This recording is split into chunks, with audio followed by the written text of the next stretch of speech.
It is pretty much universally agreed upon that one of the biggest sore spots of Destiny 2 is the Eververse marketplace, infamous for confining game awards to paid loot boxes. While Bungie has taken some measures to mitigate the issue, let's not kid ourselves here, the game still enables glorified gambling. Players can still spend money and essentially spin a slot machine for a chance to obtain desired rewards. The fact remains that Bungie isn't trying to solve the issue, they're just trying to get around it until players eventually just accept this crap. The Destiny community has been asking Bungie for months now to remove the Eververse from the game outright so that rewards can be mainly earned through gameplay. Or at the very least, they've asked for microtransactions to be confined to upfront, cosmetic-only items that can also be earned in-game. Just about everyone hates the fact that there's an element of chance involved with everything you can pay for. But despite all the recent controversy surrounding loot boxes, Bungie hasn't budged one iota.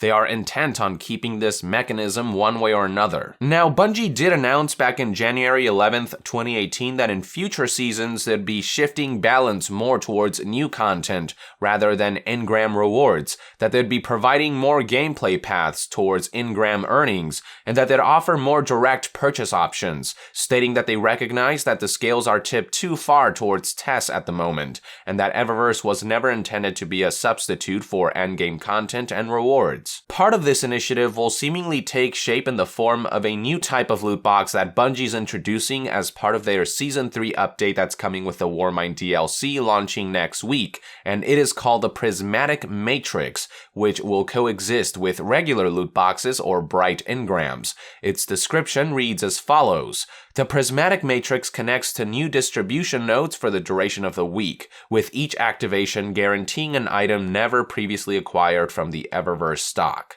Bungie recently published a blog post on the matter, and the way it works is that the Prismatic Matrix will yield one reward from a featured pool of 10 items that rotate weekly, and the 10 featured items will be displayed as shown in this screenshot. What separates the Prismatic Matrix from bright engrams is that they will never give you a duplicate, so if you already own some of the items in a given week's pool of rewards, regardless of how you obtain them, you are guaranteed to get one of the items you don't have instead.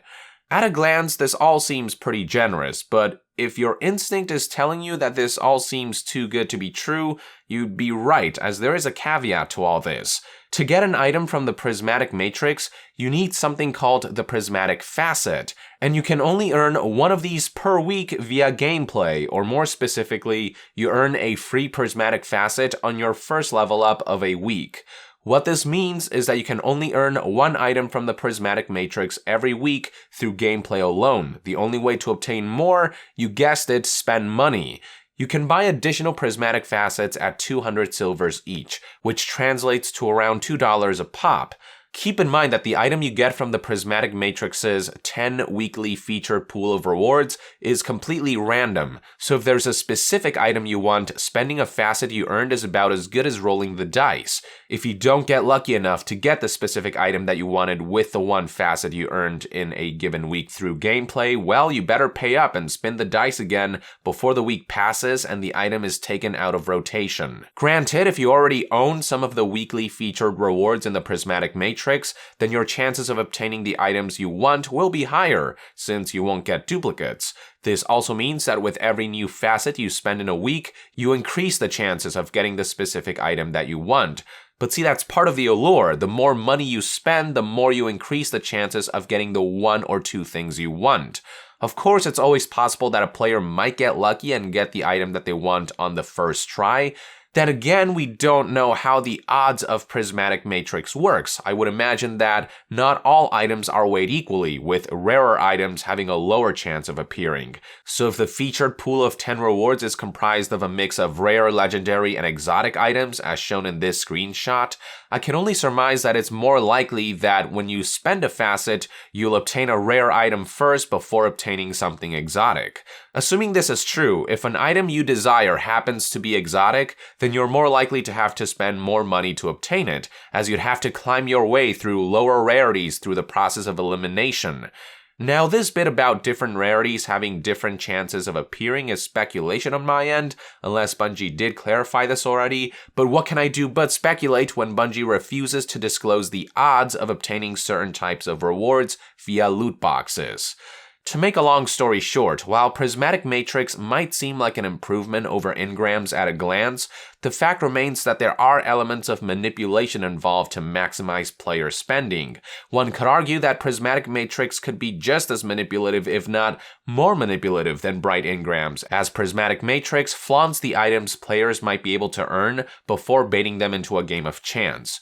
The only saving grace of this system is the fact that you'll never earn duplicates, so you'll always get something new no matter what, and in turn, there's a cap to how much one can spend every week on these. You can only spin the dice for a maximum of up to 10 items per week, but because you can only earn one free prismatic facet per week, if you don't get lucky enough to get the thing you want on your first try, you're going to have to spend money to roll the dice as many times as it takes before your desired item goes out of rotation, since Bungie won't allow players to earn additional prismatic facets by simply playing the game.